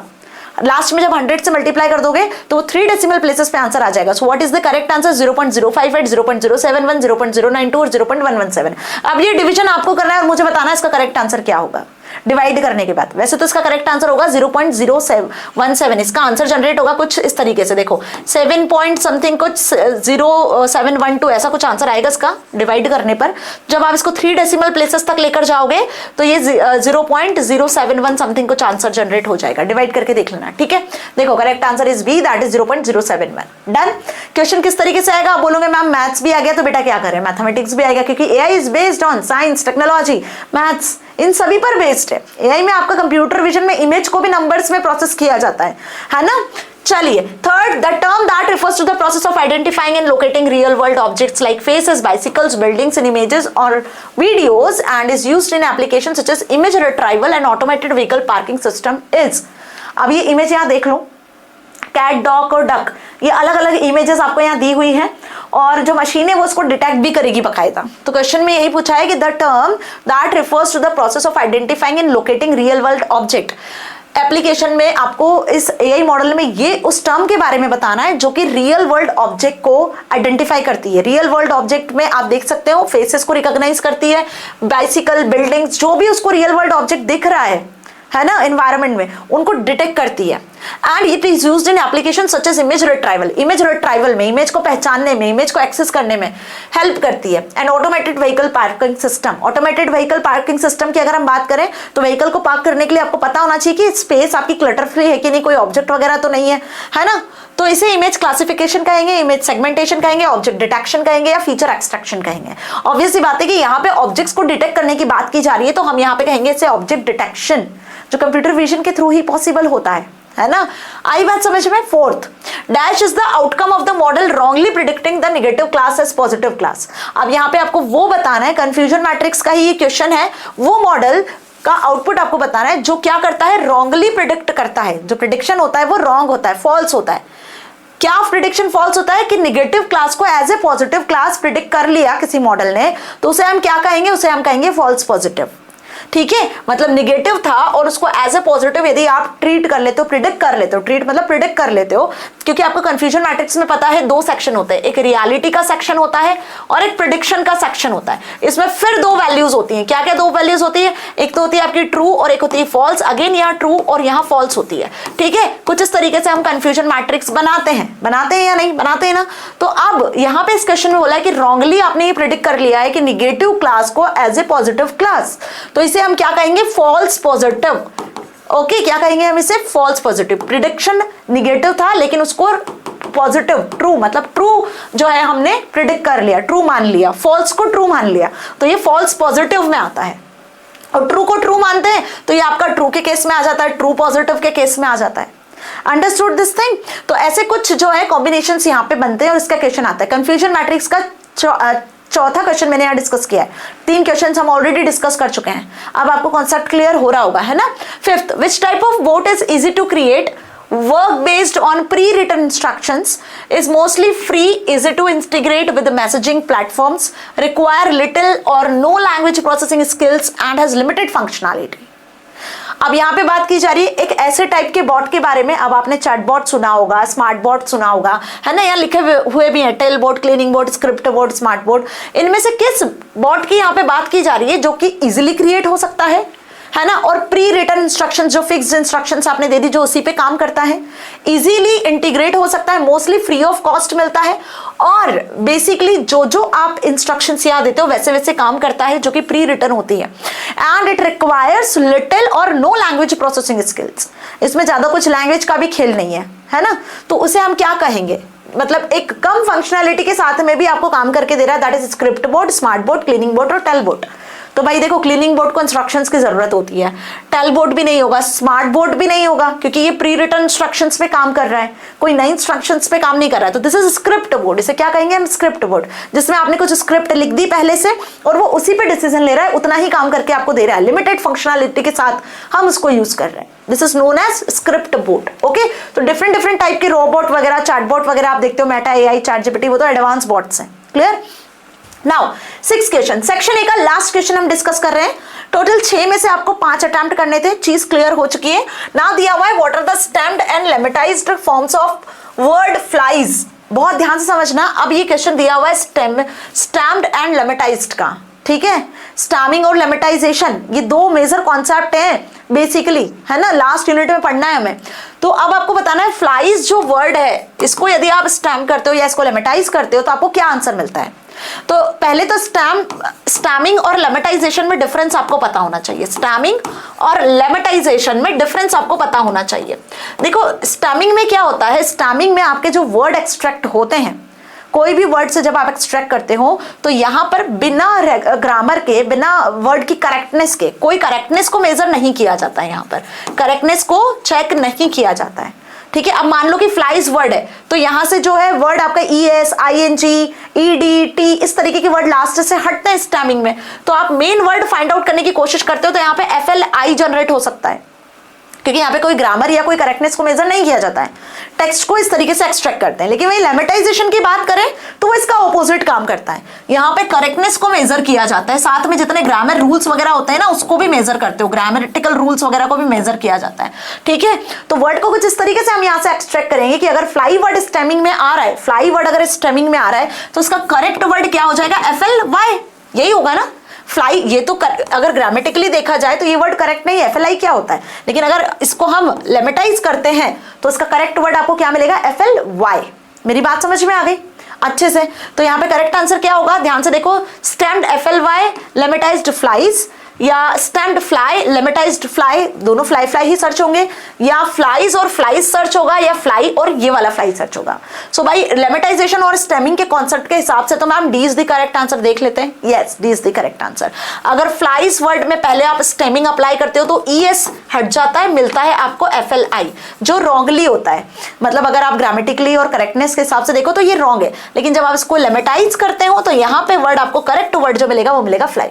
ओके, चलिए तो सेक्शन बी पे अब हम आ चुके हैं, that is subjective type questions, जहां पे आपको पहले 5 क्वेश्चन में से कोई 3 क्वेश्चंस करना है जो एम्प्लॉयबिलिटी स्किल्स पर बेस्ड होंगे। जैसे सेक्शन ए में पहले 5 क्वेश्चन में से आपको 4 करने थे जो कि पार्ट ए पर थे, बिल्कुल वैसे सेक्शन बी में भी अब टोटल आपको 16 क्वेश्चंस मिलेंगे, जिसमें से कोई 10 ही क्वेश्चंस करने होंगे। अगेन आपको फिर चॉइस दी हुई है, पहले 5 क्वेश्चन जो होंगे इनमें से 3 ही करना है जो कि एम्प्लॉयबिलिटी स्किल्स पर बेस्ड है, जो 2 मार्क के हिसाब से क्वेश्चन होंगे, 2 मार्क के हिसाब से क्वेश्चन यहाँ पे दिए हुए हैं। ठीक, आप देख लेते हैं 20 से 30 वर्ड्स में आंसर लिखना, भर भर के पेज मत लिख कर आ जाना। What is pronoun, give an example, कैसा क्वेश्चन है मैम, वो बेसिक राइटिंग स्किल्स से लिया गया है, कम्युनिकेशन स्किल्स में जो लास्ट चैप्टर है ना वो। प्रोनाउन क्या होता है, नाउन की प्लेस पे जिन वर्ड्स को यूज कर लेते हो वो pronoun, he, she, it, they, we, है ना। तो word used in the place of noun are called pronouns, like Kavita bought a book, she has a great book collection. तो कविता की जगह पर क्या यूज कर लिया मैम, शी यूज कर लिया, तो she used in the place of noun Kavita, है ना। So what is this, this is a pronoun. अब यहाँ पे एडजेक्टिव, एडवर्ब कुछ भी पूछ लेंगे, कोई फिलअप भी पूछ सकता है, इट डजंट मैटर, 2 मार्क का क्वेश्चन है, लिखना कैसे आंसर वो समझ में आ गया। चलिए, now list 4 steps to build self motivation. Self motivation को बिल्ड करने के 4 स्टेप्स बता दो। तो क्या 4 स्टेप्स लिख कर आओगे, सबसे पहले तो अपनी स्ट्रेंथ को पहचानो, अपनी वीकनेस को पहचानो, अपनी वीकनेस को स्ट्रेंथ में कन्वर्ट करने की कोशिश करो, अपने गोल्स पे फोकस करो, जो भी प्लान आपने बनाए हैं उसको, डिजायर्ड गोल्स को सही टाइम पर अचीव करने की कोशिश करो, और हमेशा अपने गोल्स के लिए लॉयल रहो। ऐसा नहीं कि प्रोक्रेस्टिनेट करते जाओ, आज करूंगा, कल करूंगा, परसों करूंगा, तो गोल कैसे अचीव करोगे, वो आजकल ही होता रह जाएगा। ठीक है, चलिए नेक्स्ट दिया हुआ है, security break is leakage of information stored in a computer. Now explain 2 ways in which personal information can be lost or leaked. तो यहाँ पे ये क्वेश्चन आईसीटी स्किल्स का लिया गया है, पर्सनल इंफॉर्मेशन को कैसे आप लीक होने से, लॉस्ट होने से बचा सकते हो, उसके 2 तरीके बताने हैं। तो पहला तरीका दिया हुआ है, we are not careful in giving our personal information over the internet. Internet पे अगर आप केयरफुली अपनी पर्सनल इंफॉर्मेशन नहीं देते हो तो वो लॉस्ट या वो लीक हो सकती है, या अनसिक्योर्ड वेबसाइट उसका फेक यूज कर सकते हैं, आपकी आइडेंटिटी थेफ्ट भी हो सकता है। ठीक है, a person gets unauthorized access to our computer, वो पर्सन जिसको आपके कंप्यूटर को एक्सेस करने की परमिशन नहीं है, फिर भी वो अनऑथराइज्ड वे में यदि आपके परमिशन को कंप्यूटर को एक्सेस कर रहा है, अगर ऐसा होता है, आपने अपने कंप्यूटर सिस्टम को लॉग ऑफ नहीं किया है और ऑफिस में ऐसे ही खुला छोड़ दिया है, कोई भी अगर आपके सिस्टम पे बैठ गया और उसने आपकी आईडी से आपकी इन्फॉर्मेशन निकाल लिया, उसका मिसयूज कर सकते हैं। तो यहाँ पे ये 2 रीजन हो सकते हैं ना आपकी पर्सनल इन्फॉर्मेशन के लॉस्ट और लीक होने के। ठीक है, now ninth, Reema runs a small handmade soap business. Reema जो है वो छोटे छोटे सोप बनाती है और हैंडमेड सोप से जो उसका बिजनेस रन करती है। Now every morning she decides what products to make, how many soaps to produce and where to sell them. हर मॉर्निंग में वो ये सोचती है कि कितने सोप बनाने चाहिए, कितने सेल होंगे, ठीक है, and where to sold it, इनको कहाँ सेल करना है, ओके, कैसे इनको प्रोड्यूस करना है। She also arrange raw material for this and assign task to her staff. जो स्टाफ है उनको बताती है कि इसको कैसे कैसे करना है, टास्क भी डिस्ट्रीब्यूट कर देती है। अब इस पैराग्राफ को पढ़ के जो मैंने बताया, from the paragraph identify and write the 2 functions of an entrepreneur that are being described. अभी देखो सीधा सीधा पूछ लेते कि एंटरप्रेन्योर के 2 फंक्शंस बता दो, बट उन्होंने सिचुएशन दिया, उन्होंने कॉन्सेप्ट दिया आपको कि इस पर बेस्ड आपको 2 फंक्शंस बताने कि एंटरप्रेन्योर के कौन से फंक्शंस यहाँ यूज हो रहे हैं। तो ऑब्वियस सी बात है एंटरप्रेन्योर के जो फंक्शंस यूज हो रहे हैं that is making decision and managing the business. एक बिजनेस को कैसे मैनेज करना है और कैसे डिसीजन लेना है, these are the, because entrepreneurs are decision maker and उन्हें बहुत अच्छे से पता होता है कि ओवरऑल बिजनेस को मैनेज कैसे करना है ना। चलिए बढ़े आगे। What is organic farming? Organic farming क्या होता है? Mention any 2 benefits of practicing organic farming. Organic farming होता क्या है और इसको कैसे आप कर सकते हो, उसके क्या बेनिफिट्स हैं बेसिकली ऑर्गेनिक फार्मिंग के, जो आजकल ज्यादा हो रहा है वो आपको बताना है। तो बेसिकली बात करें तो organic farming is where farmers do not use chemical pesticides और fertilisers to increase their production. Production को इंक्रीज करने के लिए कोई भी केमिकल या फर्टिलाइजर्स का यूज नहीं किया जाता है। ये हमारे हेल्थ के लिए भी बेस्ट होते हैं, है ना, और सॉइल की फर्टिलिटी के लिए भी यूज होते हैं। बेसिकली आप एक ही सॉइल को अगेन अगेन रीयूज कर सकते हो। It helps in growing better quality and chemical free crops, जिससे हम ह्यूमन हेल्थ सेफ रहती है। ठीक है, आगे बात समझ में। आजकल तो ऑर्गेनिक प्रोडक्ट्स आ रहे हैं, सारे मटेरियल आजकल ऑर्गेनिक निकल के आ रहे हैं, है ना। चलिए तो ये हो गए कुछ क्वेश्चंस, है ना, 5 क्वेश्चंस, जिसमें से कोई 3 आपको अटेम्प्ट करने होंगे जो बेस्ट आपको आते होंगे।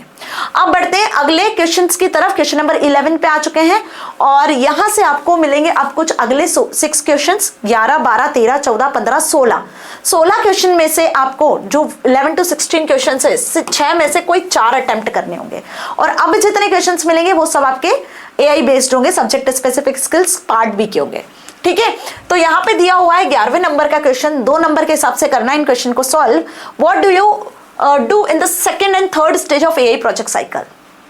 अभी AI प्रोजेक्ट साइकिल के स्टेप्स तो अच्छे से पता है, नहीं पता है क्या? पता है ना। तो AI प्रोजेक्ट की जो स्टेप्स हैं उनमें सेकंड और थर्ड स्टेप में हम क्या करते हैं, सेकंड और थर्ड स्टेप होती क्या है। देखो पहली स्टेप में तो प्रॉब्लम्स को सॉल्व करते हो आप, जो भी आपको दिख रहा है कि किस लिए आपको AI मॉडल बनाना चाहिए वो हम डिसाइड करते हैं, फिर प्लानिंग करते हैं, फिर डिजाइनिंग करते हैं मैम। तो इस तरीके से हम स्टेप बाय स्टेप आगे बढ़ते जाते हैं। इवैल्यूएशन, डिप्लॉयमेंट एंड एवरीथिंग, ये सारी स्टेप्स हमने देखी। तो सेकंड और थर्ड स्टेप क्या बताती है? सेकंड स्टेज बताती है we need to acquire data. जो भी प्रॉब्लम आपने देखी जिसके लिए आप AI मॉडल बनाने वाले, उसके लिए आप डेटा को कलेक्ट करते हो, वो डेटा जो आपके प्रोजेक्ट पर बेस्ड है, जो आपका गोल है ना।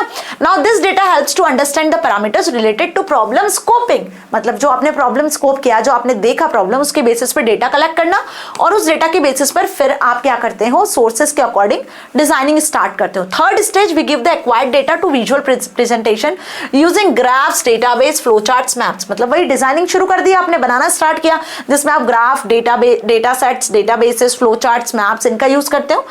And the data is often large in quantity. Visualize helps to interpret patterns more easily and drawing meaningful insights. Okay जी, तो यही सेकंड और थर्ड स्टेज होती है।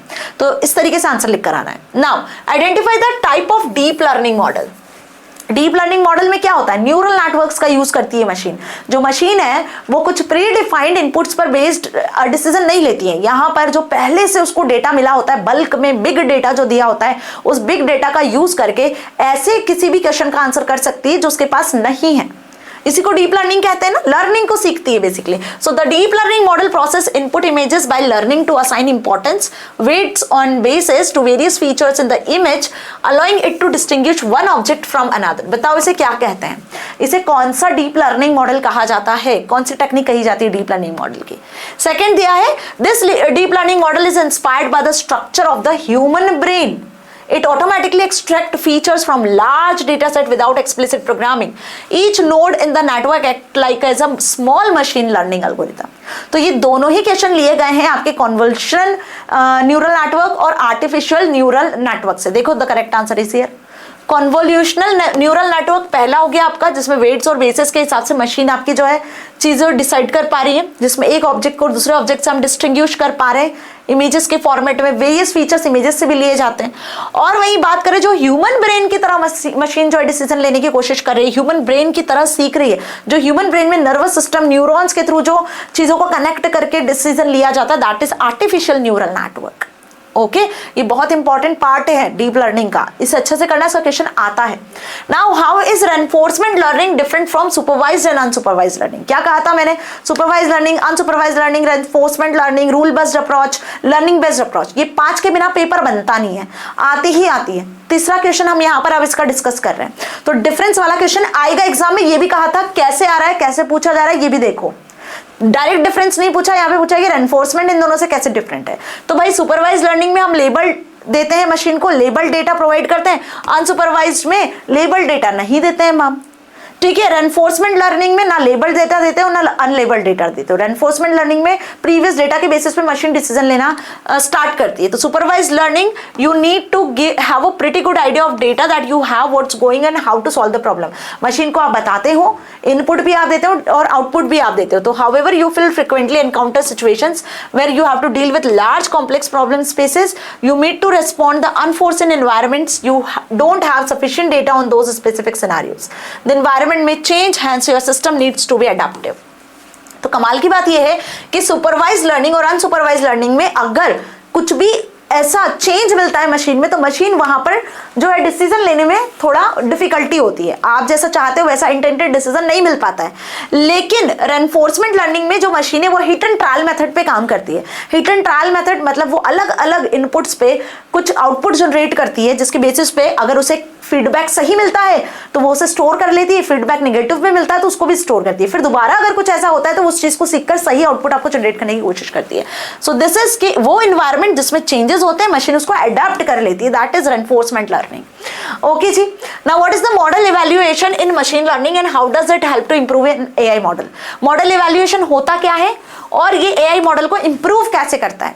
तो जब आपने एआई मॉडल बना दिया, बनाने के बाद में सबसे पहला काम होता है उसको टेस्ट करना, उसको इवैल्यूएट करना कि how accurately the AI model will work. Okay, तो मॉडल इवैल्यूएशन वो प्रोसेस होती है जिसमें हम डिफरेंट इवैल्यूएशन टेक्निक्स का यूज करते हैं, जिसमें कंफ्यूजन मैट्रिक्सेस हो सकती हैं, है ना, जिसमें हम मशीन लर्निंग मॉडल की परफॉर्मेंस को चेक कर रहे होते हैं। और ये हेल्प करता है मशीन की स्ट्रेंथ को पहचानने में, उसकी वीकनेस को पहचानने में, ठीक है, कि मशीन जो है किसी अगर हाथ में गई, एआई मॉडल किसी के हाथ में गया तो वो कितना सुटेबल वर्क करेगा, वो उस पर्सन के लिए कितना यूजफुल होगा। So AI model gets better with constructive feedback, है ना, जो भी फीडबैक आता है उससे ही बेटर रिजल्ट जनरेट करता है।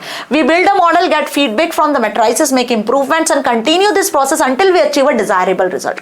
अभी अगर मैं मेटा एआई की बात करूं तो मेटा एआई को जब डेवलप किया गया था तो पहले उसको कुछ डमी इनपुट्स देकर ट्रेन किया गया, उसके बाद उसको बीटा वर्जन पे उतारा गया टेस्टिंग फेज में। बीटा वर्जन में जब उसने सही काम किया, जैसा हम रिजल्ट चाहते थे वैसा रिजल्ट दिया, तब उसको पब्लिकली अवेलेबल करवाया गया। तो अब आपको यहाँ पे इवैल्यूएशन का मतलब काफी अच्छे से समझ में आ गया होगा। Now this feedback loop is essential for building trustworthy and reliable AI system, ठीक है।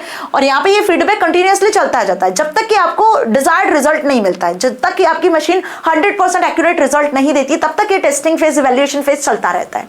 ओके, चलिए, what is the byte image format in context of digital images? Digital images में बाइट इमेज का क्या कॉन्सेप्ट है?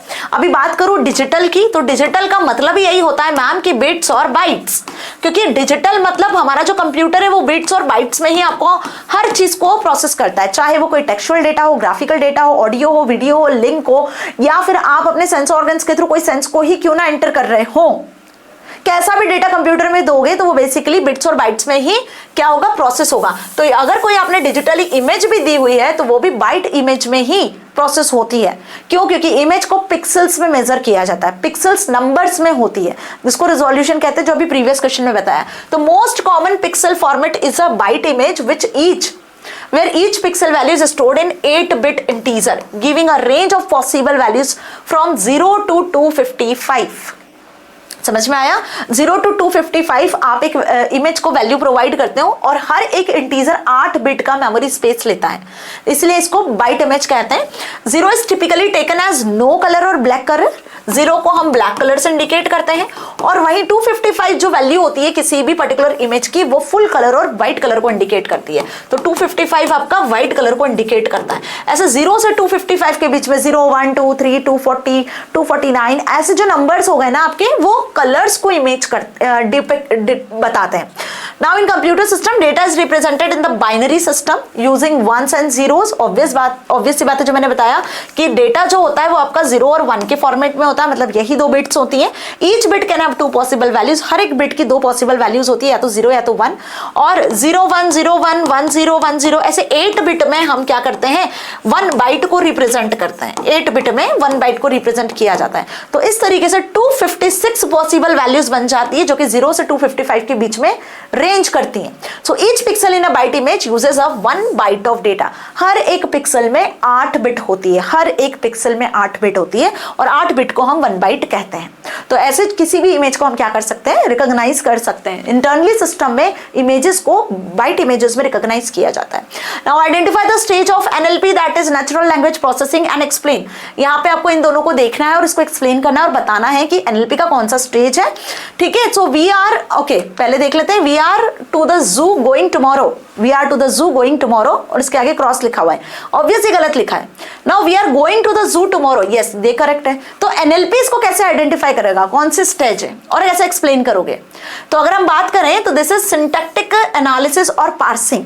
यहाँ पे जो है सेंटेंस तो लिखा है ठीक है, लेकिन इसको सिंटैक्टिकली चेक किया जाएगा। नेचुरल लैंग्वेज प्रोसेसिंग में भी अलग अलग स्टेप्स होती है, जो कंटेंट लिखा हुआ है या जो कंटेंट दिया जा रहा है मशीन में वो कैसा है। So it is a process of checking the grammar of sentences and phrases.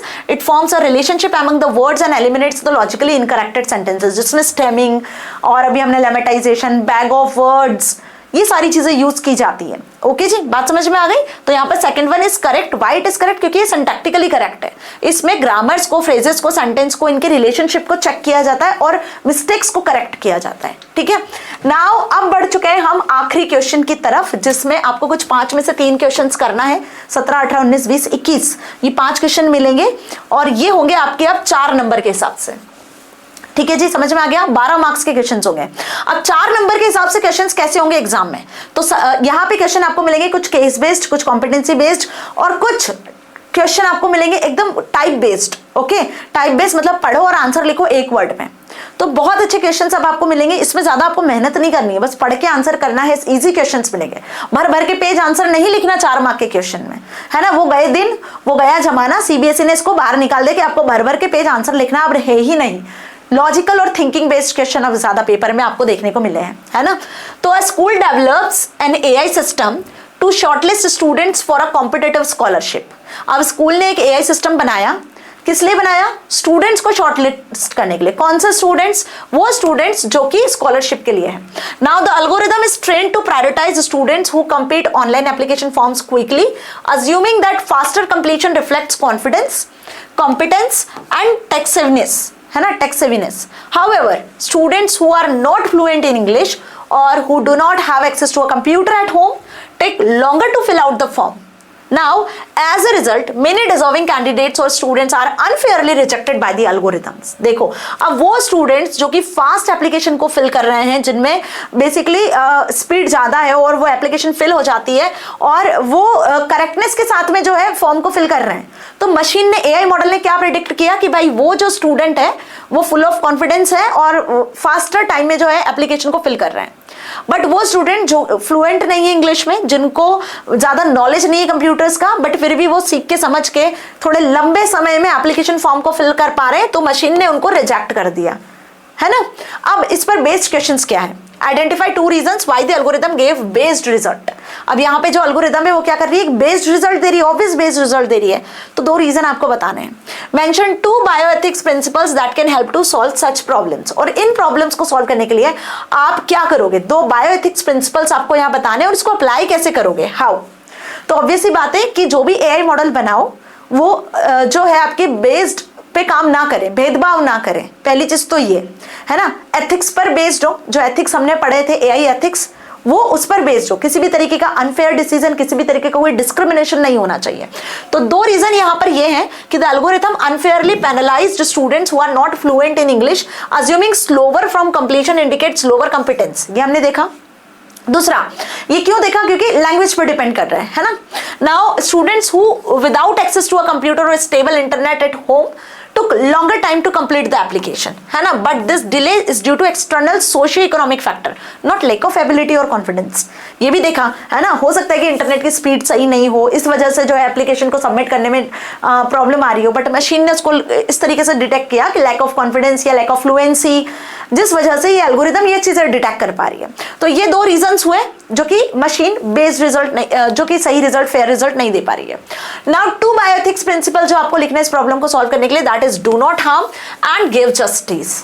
Okay, do not harm का मतलब कि अनइंटेंशनली जो हार्म होता है for less privileged backgrounds by reducing their chances of selection, to follow this principle the AI system should be redesign to avoid causing unfair disadvantages. यहाँ पे हमें इस एआई मॉडल को रीडिजाइन करना पड़ेगा ताकि इस डिसएडवांटेज को ओवरकम किया जा सके। दूसरा, गिव जस्टिस मतलब it requires all the students are treated fairly and equitably, कि जितने भी स्टूडेंट्स हैं उनको फेयरली और इक्वली ट्रीट किया जाए, ठीक है। The system should not discriminate based on factors like language, fluency, speed, digital access को लेकर ये जितने फैक्टर्स है इस पर मशीन किसी को डिस्क्रिमिनेट नहीं कर सकती है।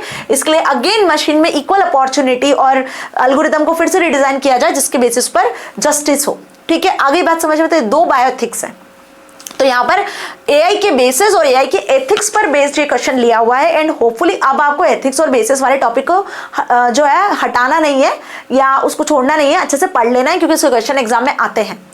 Now what is the name of the learning model that works with unlabelled data. अब कुछ क्वेश्चन डायरेक्ट दिए हुए हैं, इनके सिर्फ आंसर लिखना है। देखो एक एक नंबर के क्वेश्चन है, बहुत ध्यान से समझना है ना। वो 17th क्वेश्चन गया, 18th पर आ गए।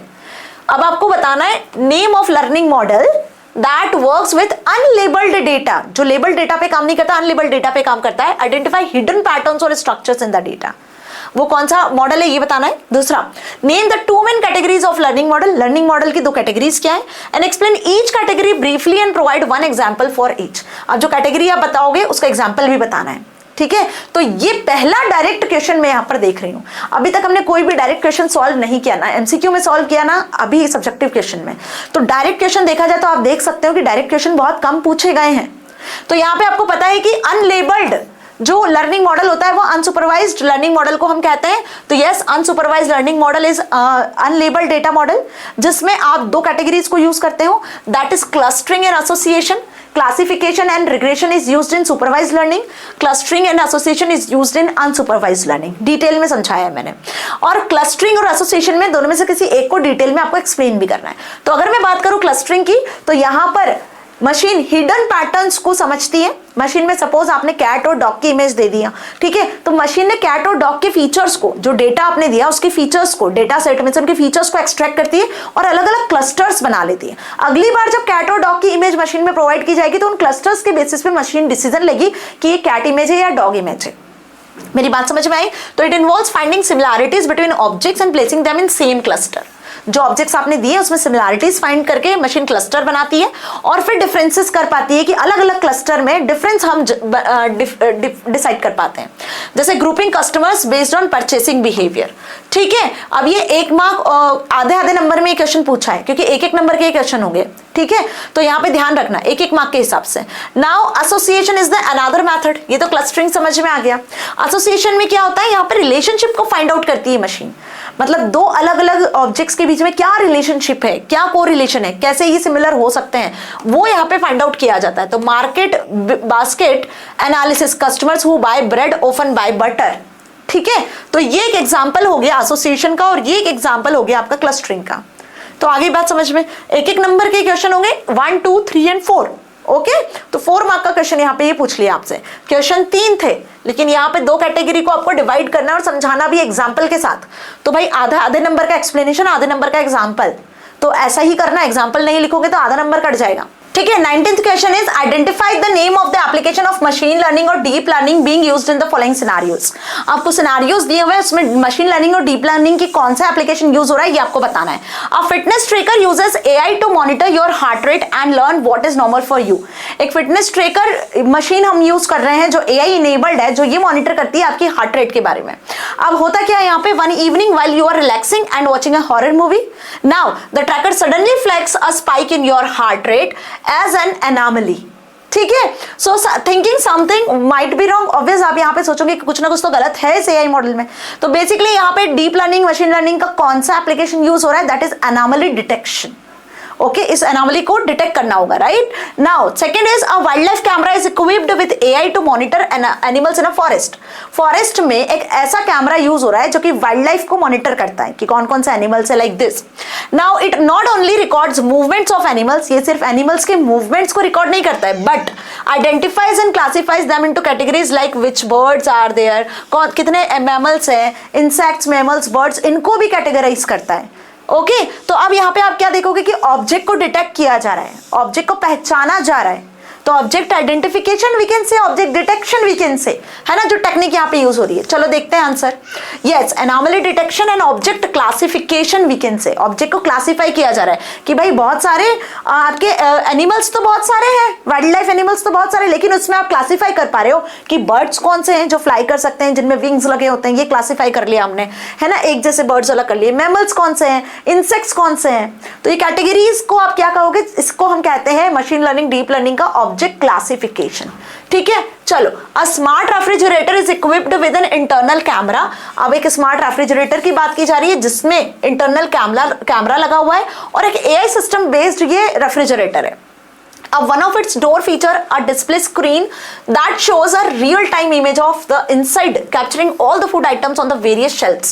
अब डोर पर एक स्क्रीन लगी हुई है, उसमें एक ऐसा स्मार्ट फीचर है कि जो भी उस शेल्फ में रखा होगा उसका इमेज आपको शो होगा। अब not only image, like the system not only shows the actual image but also places an AI generated label on top of it। मतलब उस पर्टिकुलर स्क्रीन पे आपको सिर्फ इमेज नहीं दिखेगी, शेल्फ में रखे हुए फ्रीज में रखा हुआ जो आइटम्स है उनकी सिर्फ इमेज नहीं दिखेगी, बल्कि उस इमेज पे लेबल भी दिखेगा। सपोज कि मिल्क रखा हुआ है तो मिल्क का लोगो प्लस कार्टून दोनों दिखेगा, एप्पल है तो एप्पल का लोगो और उसका लेबल और उसका इमेज दोनों दिखेगा, आइसक्रीम का लोगो और इमेज दोनों दिखेगा। तो इसको क्या कहोगे, एआई और एमएल का कौन सा ये एप्लीकेशन है डीप लर्निंग का। ऑब्वियस सी बात है कि यहाँ पे लेबल भी प्रोवाइड किए जा रहे हैं, तो इसको कहेंगे हम ऑब्जेक्ट आइडेंटिफिकेशन, कि फ्रिज में रखे हुए जो भी ऑब्जेक्ट्स हैं उस ऑब्जेक्ट्स को आइडेंटिफाई करके उस पर लोगो भी प्रोवाइड करना है, एज वेल एज इस पर लेबल प्रोवाइड कर देना। इमेज तो दिखेगी लेकिन लेबल भी दिखेगा, तो इमेज आइडेंटिफिकेशन के साथ साथ ऑब्जेक्ट को आइडेंटिफाई किया जा रहा है with its name, so that is why we can say its object identification.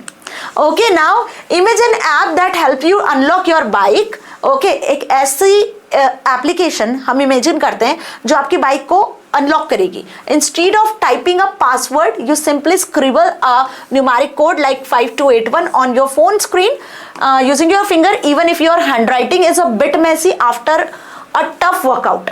देखो बहुत अच्छा यहाँ पे दिया हुआ है, जो अगेन फ्यूचर में पॉसिबल ही है। हमें एक ऐसी ऐप के बारे में इमेजिन करना है जो आपकी बाइक को अनलॉक कर दे।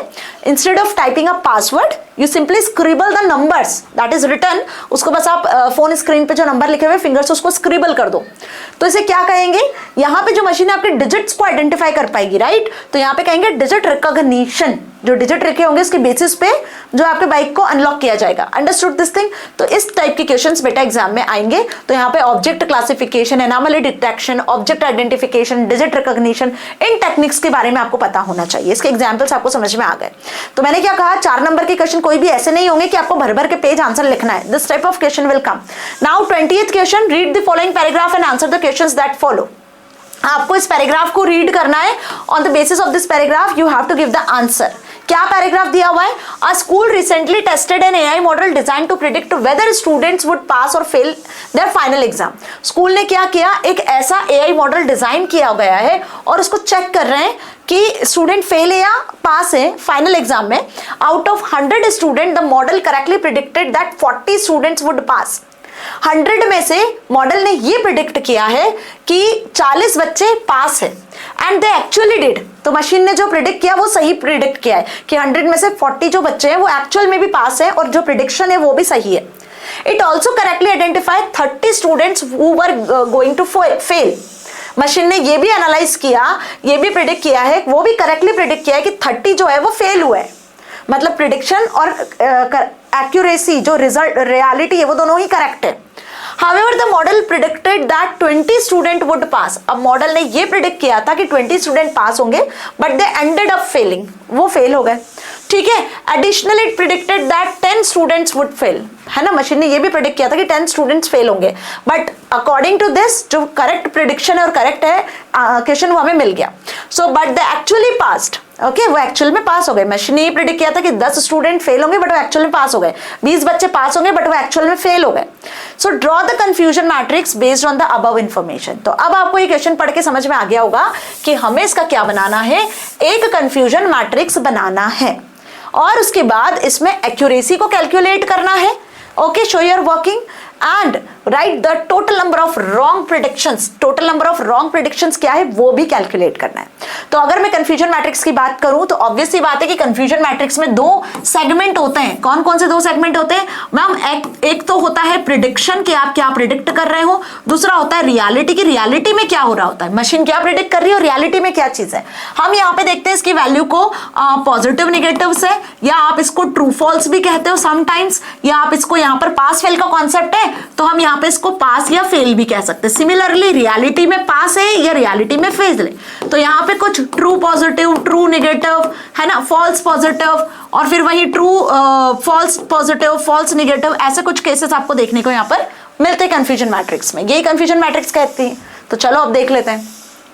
प्रिडिक्शन और रियलिटी 2 चीजें आपको यहाँ देखने को मिल रही है, यस और नो, 2 चीजें आपको यहाँ देखने को मिल रही है। अब हम यहाँ पे लिख लेते हैं पास या फेल, ठीक है, ट्रू या फॉल्स, पास या फेल, व्हाटएवर जो आपके क्वेश्चन में दिया होगा उस बेसिस पे आप लिख लेना।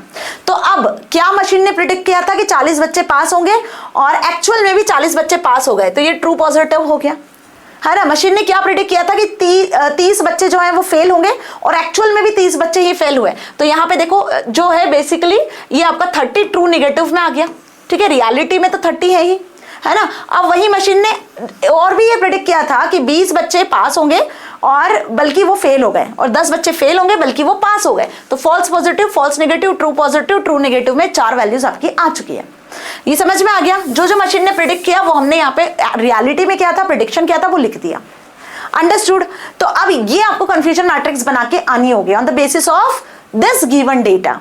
तो पहले तो कंफ्यूजन मैट्रिक्स बन गई, अब इसमें एक्यूरेसी निकालेंगे कि ये मशीन ने जो कंफ्यूजन मैट्रिक्स बनाई है इसके बेसिस पे एक्यूरेसी कैसे निकलती है। तो अभी प्रिसीजन वाला इक्वेशन बताया था मैंने, एक्यूरेसी का ये होता है फॉर्मूला कि करेक्ट प्रिडिक्शन जो है वो डिवाइड बाय टोटल प्रिडिक्शंस। तो करेक्ट प्रिडिक्शन किससे निकालोगे, टोटल पास और टोटल फेल, है ना, जो करेक्ट उसने प्रिडिक्ट किया है, डिवाइड बाय चारों का टोटल, ये होता है आपका टोटल प्रिडिक्शंस। तो 40 + 30 डिवाइड बाय 40 + 20 + 30 + 10, तो 70/100 दैट मीन 0.7 जो आंसर निकल रहा है इसको हम बताएंगे कि 70% बेसिकली यहाँ पर एक्यूरेसी जनरेट हुई, है ना। कितनी परसेंट, 70%। ओके, अब रॉन्ग प्रिडिक्शन अगर बात करें, क्योंकि इसमें रॉन्ग प्रिडिक्शन का भी आपसे पूछा है, देखो लास्ट में रॉन्ग प्रिडिक्शन, तो अगर 70% एक्यूरेसी है तो अगर हम यहाँ पे रॉन्ग प्रिडिक्शन निकालेंगे तो 30% ऑब्वियस रॉन्ग प्रिडिक्शन होगा। तो रॉन्ग प्रिडिक्शन में फॉल्स पॉजिटिव और फॉल्स नेगेटिव को प्लस कर देते हो तो रॉन्ग प्रिडिक्शन आ जाता है, that is 20 + 30 10, 30 is the correct answer. Okay, तो सही भी निकाला हमने और गलत भी निकाला हमने, एक्यूरेसी भी निकाली और रॉन्ग प्रिडिक्शन भी कैलकुलेट कर लिया। तो अब आपको यहां से अच्छे से समझ में आ गया कि कंफ्यूजन मैट्रिक्स बनाना कैसे है और इसमें accuracy, precision, recall, F1 score कैसे कैलकुलेट करना है। कभी कभी क्वेश्चन ये 4 नंबर में एक्यूरेसी, रिकॉल, प्रिसीजन इसके लिए भी पूछ सकते हैं, तो ये भी आपको पता होना चाहिए। Now come to the last question, that is 21 question. अब again you have the choice here. आपको जरूरी नहीं कि पूरे 5 क्वेश्चन अटेम्प्ट करके आना, लास्ट में भी 3 ही करने हैं, जो 3 अच्छे से आएंगे वही अटेम्प्ट करके आना। तो डरो मत, घबराओ मत, कंफ्यूजन मैट्रिक्स के बहुत सारे क्वेश्चंस मैं आपको करवाऊंगी सॉल्व। यूं चुटकियों में कंफ्यूजन मैट्रिक्स के क्वेश्चन सॉल्व कर पाओगे। ओके, टेंशन मत लो, बस वीडियो का इंतजार करना। सब्सक्राइब नहीं किया चैनल को तो सब्सक्राइब कर लेना, ठीक है, ताकि जब वीडियोस आएंगे तो नोटिफिकेशन आपको मिल जाएगा। Okay, now read the following 3 documents and answer the questions that are follow. That is student love studying AI, document 1। AI is transforming education, document 2। Document 3 में लिखा है teachers and students explore AI tools. 3 documents है यहाँ पर, तीनों documents में क्या लिखा है पढ़ लिया। अब after performing basic text processing, pre processing, removing punctuation, converting to lower case and tokenisation, the documents become. जब इन तीनों डॉक्यूमेंट में टोकनाइजेशन परफॉर्म किया गया, lower case upper case punctuation को देखा गया, तो टोकन्स के बेसिस पे डॉक्यूमेंट 1 में स्टूडेंट लव स्टडिंग एआई, ये 4 टोकन्स निकल के आए। डॉक्यूमेंट 2 में एआई इज ट्रांसफॉर्मिंग एजुकेशन, ये निकल के आया। और डॉक्यूमेंट 3 में teacher and students explore AI tools, ये निकल के आया। ये हमने टोकनाइजेशन कर दिया, मतलब दिया हुआ है क्वेश्चन में, करके दिया हुआ है। करना क्या है मैम आगे, ये कुछ 4 क्वेश्चन दिए हुए, इसके आंसर्स करने हैं। पहला, क्रिएट द डिक्शनरी और vocabulary of unique words from all 3 documents. In 3 documents में से यूनिक वर्ड की डिक्शनरी आपको क्रिएट करनी है। तो यूनिक वर्ड्स कितने होंगे, यूनिक वर्ड्स आपको पता है कैसे निकालते हैं। तो यूनिक वर्ड्स के हिसाब से डिक्शनरी में जो आपको यूनिक वर्ड्स मिलेंगे जो रिपीट नहीं होंगे, students love studying AI is transforming education, teachers and explore and tools, these are the unique words जो रिपीट नहीं हुए हैं, है ना, जो सिंगल वर्ड्स आए वो यूनिक वर्ड्स हुए हैं। आगे देखो क्या लिखा हुआ है, कंस्ट्रक्ट द डॉक्यूमेंट वेक्टर। अभी डॉक्यूमेंट वेक्टर क्या होता है, अगेन डॉक्यूमेंट 3 का आपको डॉक्यूमेंट वेक्टर बनाना है। तो डॉक्यूमेंट 3 का डॉक्यूमेंट वेक्टर क्या होगा, सारे डॉक्यूमेंट को आप कंपेयर करोगे यहां पर, और जो आपको वर्ड डॉक्यूमेंट 3 में मिल रहे हैं उसके आगे 1 लिखना, और जो नहीं मिलेंगे इनमें उसके आगे 0 लिख देना। तो यही डॉक्यूमेंट वेक्टर होगा। देखो स्टूडेंट डॉक्यूमेंट 3 में है तो 1, love is not there, study is not there तो 0 0 आ गया। ठीक है, एआई डॉक्यूमेंट 3 में है तो 1, जो डॉक्यूमेंट 3 में मिला उसके आगे 1 1 लिखना है। ये डॉक्यूमेंट 3 में सारे हैं, teachers and explore tools studying और स्टूडेंट। बाकी love AI is transforming education, ये बेसिकली डॉक्यूमेंट 3 में नहीं था, ये डॉक्यूमेंट 1 2 में। तो डॉक्यूमेंट वेक्टर में हमने क्या किया, कंपैरेटिवली यहाँ पे ये वेक्टर डिजाइन कर दिया, लाइक 1 0 0 1 0 0 0 1 1 1 1, ये डॉक्यूमेंट वेक्टर बन गया। ठीक है, नाउ डॉक्यूमेंट 3 के अकॉर्डिंग, उसकी वोकैबुलरी के अकॉर्डिंग हमने डिजाइन किया। अगला क्वेश्चन दिया हुआ है, explain how bag of words help in feature extraction. अगर फीचर एक्सट्रैक्ट करना है तो इसके लिए बैग ऑफ वर्ड्स कैसे यूजफुल होता है। तो यहाँ पे आपको थ्योरी क्वेश्चन लिखना होगा कि बैग ऑफ वर्ड्स होता क्या है, तो उसकी डेफिनेशन लिख देना। It is a feature extraction by converting text document into a fixed length numerical value, है ना, टेक्स्ट को न्यूमेरिकल वैल्यू में कन्वर्ट करता है। इसका पूरा फोकस नंबर्स पे होता है, ना कि टेक्स्ट पर, और वो भी नंबर्स फ्रीक्वेंटली कितनी बार यूज हुए हैं, इसकी फ्रीक्वेंसी क्या है।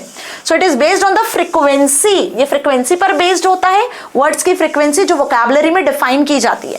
This allows machine learning models to process and analyse text data just like a numeric input, enabling task such as text classification, sentimental analysis and topic modelling. मतलब जो आपने document vector बनाया उसके बेसिस पे आप bag of words को use कर सकते हो, क्योंकि टेक्स्ट को हम नंबर में कन्वर्ट कर चुके होते हैं। ओके, नाउ इसके आगे दिया हुआ है 4th नंबर का question, why is the order of words not considered important in bag of words. Order of words को क्यों कंसीडर नहीं किया जाता है, मतलब ऑर्डर मतलब जो सॉर्टेड ऑर्डर, असेंडिंग डिसेंडिंग, एक जो ऑर्डर होता है उसको कंसीडर नहीं करते। कोई भी स्टेटमेंट, कोई भी वर्ड, कोई भी जो टोकन है वो कितनी बार रिपीट हो रहा है, फ्रीक्वेंसी को यहाँ पर मेजर किया जाता है। व्हाई, ऑर्डर को क्यों नहीं। तो the focus on what word appear, not how और वेयर दे अपीयर, कि क्या वर्ड अपीयर हो रहा है, बल्कि कैसे अपीयर हो रहा है, कहां अपीयर हो रहा है, इस पे फोकस नहीं किया जाता है। The model treats text as bag of words. यहाँ पे इस मॉडल में जो टेक्स्ट है ना, उस टेक्स्ट को ही बैग ऑफ वर्ड्स कहा जाता है। इसमें ग्रामर को इग्नोर करते हैं, सिंटेक्स, वर्ड ऑर्डर, ये सारी चीजों को इग्नोर करते हैं। ठीक है, तो बेसिकली अभी समझ में आ गया कि क्या लिख कर आओगे। इस टाइप का भी एक क्वेश्चन 100% एग्जाम में आएगा। देखो इस बार के पेपर पैटर्न में जो बदलाव हुए हैं वो अभी सैंपल पेपर से आपको समझ में आ गया होगा। यदि आपने प्रीवियस ईयर का सैंपल पेपर देखा होगा तो वो बहुत ईजी था। प्रीवियस ईयर का जो पेपर था वो इजी था, इजी इन द केस कि एक क्वेश्चन इमेज का होता था और एक क्वेश्चन कंफ्यूजन मैट्रिक्स का, और खेल खत्म। लेकिन इस बार सीबीएसई ने आपको कॉम्पिटेंसी लेवल के जो क्वेश्चंस दिए हैं वो बच्चा देखकर ही डर जाएगा अगर उसने नहीं पढ़ा है तो, और यदि उसने पढ़ा है तो वो आराम से सॉल्व करेगा। पढ़ा है इन द सेंस अगर उसके कॉन्सेप्ट्स क्लियर है, और अगर कॉन्सेप्ट्स को क्लियर करना चाहते हो तो अभी के अभी चैनल को सब्सक्राइब कर लेना, अपने दोस्तों तक शेयर कर देना, क्योंकि सारे कॉन्सेप्ट्स आपको सिर्फ यही मिलना है 100% फ्री ऑफ कॉस्ट। ठीक है, और यूनिट वाइज में सारे वीडियोस आपको प्रोवाइड कर रही हूं, एज वेल एज अब आपको इंपॉर्टेंट क्वेश्चंस, मैराथन्स वगैरह सब मिलेगा, ताकि इस टाइप के जो क्वेश्चंस है उनकी आप प्रैक्टिस कर पाओगे। और जब प्रैक्टिस करोगे तो obvious practice makes man perfect, आप 100% अचीव करके आओगे। ठीक है, तो मिलेंगे अगले सेशन में जिसमें बेसिकली हम यूनिट वाइज जो है वीडियोस आपको मिल जाएंगे, उसका लिंक तो डिस्क्रिप्शन में दिया हुआ है, इंपॉर्टेंट क्वेश्चंस और मैराथन्स के साथ। ठीक है, तो till then stay happy, thank you so much.